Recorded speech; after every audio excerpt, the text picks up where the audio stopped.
In today's video, I'm going to show you how to add column in Mailchimp. Start by logging into your Mailchimp account, then go to campaigns. So here, start by creating a new email or open up an existing draft. Then click on Design Email to enter the email builder.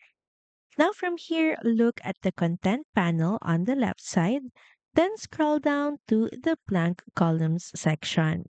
Here you'll see different layout blocks, including one column, two column, or three column options.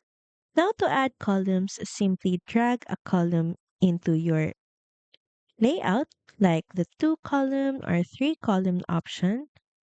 So drag it directly to the email where you want the layout to appear. Once the columns are in place, you can drag the content blocks such as text, images, buttons, or products into each column. But as you can see, there's already content including inside the columns, and all you have to do is fill it out and customize according to your preference.